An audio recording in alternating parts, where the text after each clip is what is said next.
तो 8 महीने हमने टाइम लिया ना, वक्त मांगा। हम अपॉइंटमेंट लेके जाते हैं, 8 महीने से आपके पास टाइम नहीं था।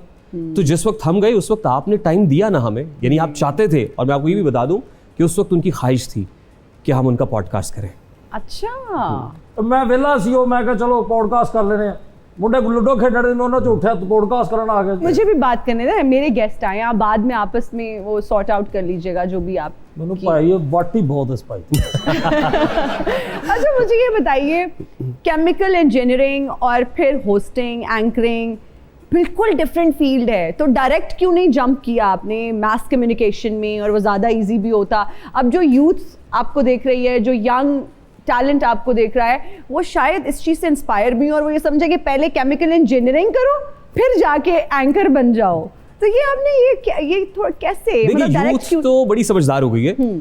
ये जवाब मेरा पेरेंट्स के लिए है। उस वक्त मेरे पेरेंट्स ये चाहते थे, मेरी नानी माँ की ख्वाहिश थी कि पुत्र डॉक्टर बने, गले में स्टेथोस्कोप पहने, ओवरऑल पहने तो बहुत अच्छा लगेगा, खानदान में नाक ऊंची हो जाएगी। मेरे अब्बा की ख्वाहिश थी कि लड़का इंजीनियर बनना चाहिए, क्योंकि इंजीनियर जरा 4 साल में बन जाता है, डॉक्टर 5 साल में बनेगा, उसके बाद हाउस जॉब होगी और पता नहीं क्या क्या होगा। तो मैं अपने अब्बा की ख्वाहिश की तकमील के लिए इंजीनियर बन गया। अच्छा, तो बस अब्बा की ख्वाहिश थी, इंजीनियर बन गया। और ऐसे बहुत सारे बच्चे हैं जो अपने पेरेंट्स की ख्वाहिश पे बहुत कुछ बन जाते हैं, उनसे पूछता ही नहीं है कोई कि तू की बनना चाहना है ना। अच्छा, वैसे 3 इडियट्स के फरहान वाली स्टोरी है आपकी। हाँ एग्जैक्टली, ये वो 3 इडियट्स वाली स्टोरी चल रही है। वो भी वहाँ भी इंजीनियरिंग वाला फरहान है, आप रेहान है, बस ये फर्क है। पाजी जो तुसी जो इंजीनियरिंग कर ली सी ते तुसी मेरे पीछे क्यों हाथ धो के पै गए? खुदा दा ना मेरी जान छੱਡ दियो ਤੁਹਾਡੀ। ਮੈਨੂੰ ਲੱਗਦਾ ਤੁਸੀਂ ਮੇਰੇ ਪਿੱਛੇ ਪੈ ਗਏ ਹੋ, ਉਹ ਵੀ ਹੱਥ ਤੇ ਪੈਰ ਦੋਨੋਂ ਧੋ के। अच्छा, वैसे रेहान बैकलैश आया जब ये इंटरव्यू हुआ, सारा कुछ हुआ आपको, क्योंकि मिस्टर पतलू की फॉलोइंग बहुत ज़्यादा है, बहुत ज़्यादा लोग उन्हें फॉलो करते हैं। और हमारे पास यहाँ पे एक और सोशल मीडिया इन्फ्लुएंसर आई थी, समिया शेख, और उन्होंने एक बात की है, उनका अपना एक ओपिनियन था कि जी मिस्टर पतलू जो है वो ओवररेटेड हैं और ओवर हाइप्ड हैं। तो उस पर जो उनके फॉलोअर्स का रिएक्शन आया, बहुत मुझे देख के बुरा लगा और मैं ऑफेंड हुई बाकायदा। आपको क्या बैकलैश आया? अच्छा, सबसे पहले तो मुश्किल था, मैं ये समझता हूँ कि कौन सी बात कहाँ कैसे कही जाती है, ये सलीका हो तो हर बात सुनी जाती है। एज ए जर्नलिस्ट आपका काम सवाल करना है। बहुत से लोग तो इस बात पे भी एतराज करते हैं ना, मोतरज़ हैं कि आपने ये इंटरव्यू क्यों किया। भाई मैं क्यों ना करूं, बात यह है कि आप अंधेरा दिखाएंगे तो उजाले की सिग्निफिकेंस का पता चलेगा ना, चलेगा। आप गुनाह दिखाएंगे तो स्वाब का पता चलेगा ना। मैं ये नहीं कह रहा कि इन पर्टिकुलर वो कोई ऐसी चीज थी, लेकिन हाँ एज ए जर्नलिस्ट आपका काम है। और ऑब्वियसली जैसे आपने कहा, he has got huge following, एक वो स्पॉटलाइट में है। हम तो समझना चाहते हैं कि क्या है, कैसे है, क्यों कर हो रहा है। और फिर आपने देखा national cyber crime investigation agency बहुत मुतहरिक हो गई। अच्छा, as far as the backlash is concern, तो मैं डरता ट्रॉलिंग होती है, लोग गलत बातें करते हैं, कमेंट्स करते हैं आके, कोई मसला नहीं है, उनके पास इतना टाइम है, आके करें। लेकिन मैं जो बात मेंशन करना चाह रहा हूँ वो ये है कि इसके बाद हुआ कुछ यूँ कि हमारे घर की खवातीन के जो सोशल मीडिया अकाउंट्स हैं वो हैक हुए, व्हाट्सएप हैक हो गया।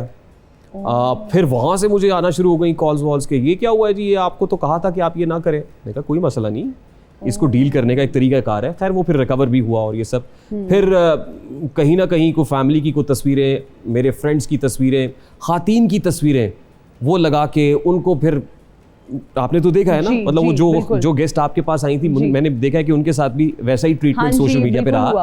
तो इसको मैं साइबर बुलिंग कहता हूँ। ये साइबर बुलिंग नहीं होनी चाहिए। तो एज ए जर्नलिस्ट मेरी रिस्पॉन्सिबिलिटी में काम करता रहूं। गर्चे बोते जमात की आस्तीनों में, मुझे है हुक्म अज़ां ला इलाहा इल्लल्लाह, ये नगमा फसले गुलो लाला का नहीं पाबंद, बहार हो कि खिज़ां ला इलाहा इल्लल्लाह। तो मुझे कोई टेंशन नहीं है, लेकिन जब बात दूसरे लोगों तक आ जाए, फैमिलीज तक आ जाए, बहनों बेटियों तक आ जाए, तो ये अनजस्टिफाइड है।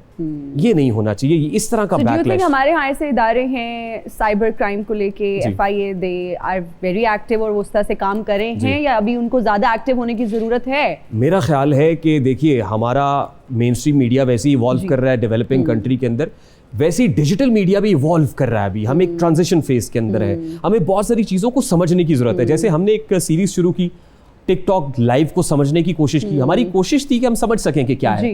गिफ्टिंग को समझने की कोशिश की, गिफ्टर्स को बिठा के पूछने की कोशिश की कि कैसे होता है। फिर हमने ये जो ट्रेडिंग है, ये बेटिंग एप्स चल रही हैं और ये सब, इसको समझने की कोशिश की। तो इसी तरीके से जो एजेंसीज हैं, इदारे हैं, मुझे लगता है वो भी समझ रहे हैं। अभी उनको भी समझना चाहिए, इसको एक्सप्लोर करना चाहिए, उसके मुताबिक रेगुलेटरी फ्रेमवर्क तरतीब देना चाहिए। अब आप देख लीजिए ना कि जो डेवलप्ड कंट्रीज हैं, वहां पे रेगुलेटरी फ्रेमवर्क बहुत तगड़ा है, बहुत तगड़ा वहां है। पे इस तरह की एप्स मौजूद नहीं है और ना ही कोई इन्फ्लुएंसर ऐसा शाउट आउट देने का सोच भी सकता है।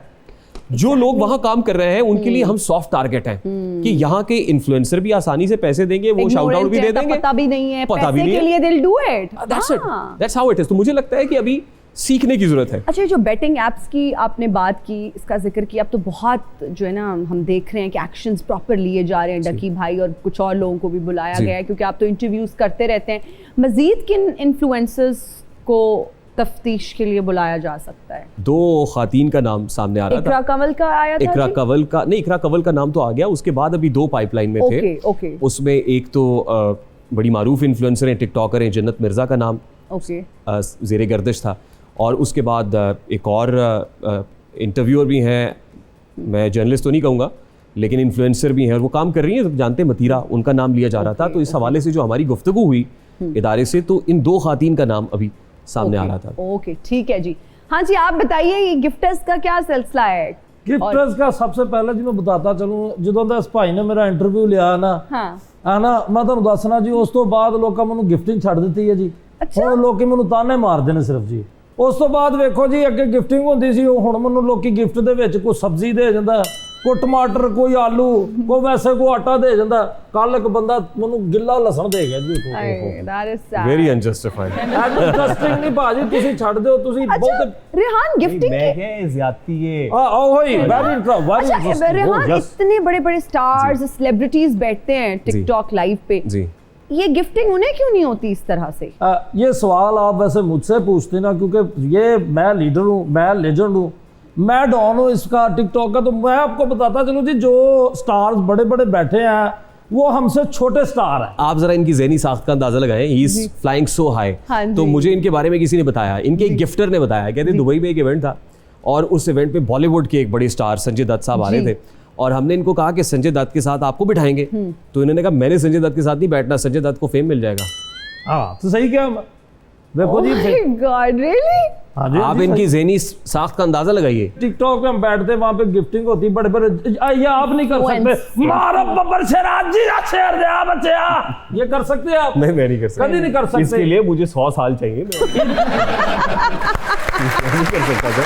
देखो ये कौन आ गया है, डॉन, मैं हूँ डॉन, डॉन, मैं हूँ डॉन। ले जी, इनकी कमी थी, ये भी आ गए हैं। आप कैसे हाजिर हुए जी? डॉन हमें जिथे मर्जी जा सकना, डॉन को पकड़ना मुश्किल ही नहीं, बहुत सौखा है, क्योंकि डॉन दे गिट्टे गोडे रह गए ने। आईना गर्द गर्द कैसा है, रंग चेहरे का जर्द कैसा है, काम घुटनों से जब लिया ही नहीं, फिर ये घुटनों में दर्द कैसा है। ओए ओए। मैं असल दे विच भाई वाल आया जेड़ा लोगों के इंटरव्यू करके ते उन्होंने मशहूर कर रहे हैं।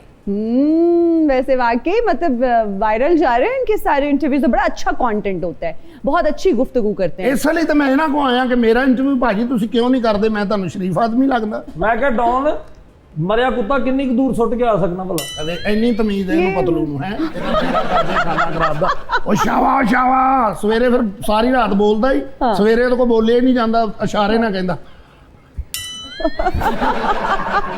देख लो कैसे, अब रेहान साहब देखो आपके सामने आप फिर हमें बोलते हैं। रेहान साहब तुसी मेरा इंटरव्यू करो, मैनू पूछो मैं केड़ा केड़ा धंधा चलाउणा, किस किस धंधे दे विच मेरे हथ मूंह काले ने, तुसी मैनू पूछ ही नहीं रहे। मैं जरूर करना चाहूंगा, मुझे मिले ही आप आज है। हाँ, ये पूछना चाह रहे हैं और ये कहना शायद ये चाह रहे हैं कि आप इतने डॉन्स का इंटरव्यू कर चुके हैं, इनका कब करेंगे? डांस का इंटरव्यू करें, लोगों को पता चले कि डांस है क्या, और ये देखिए डांस कैसा हो रहा है। इतनी लचक वाला डॉन मैंने पहली बार देखा है। है ना? खुश नसीब हो, एडियां सस्तियां मशहूरियां कर रहे ने ना कावे ते रसगुल्लियां ते, मैं तुहानूं दस नहीं सकता बेड़ा तरे पैसे लेंदी ही नहीं गई उथे।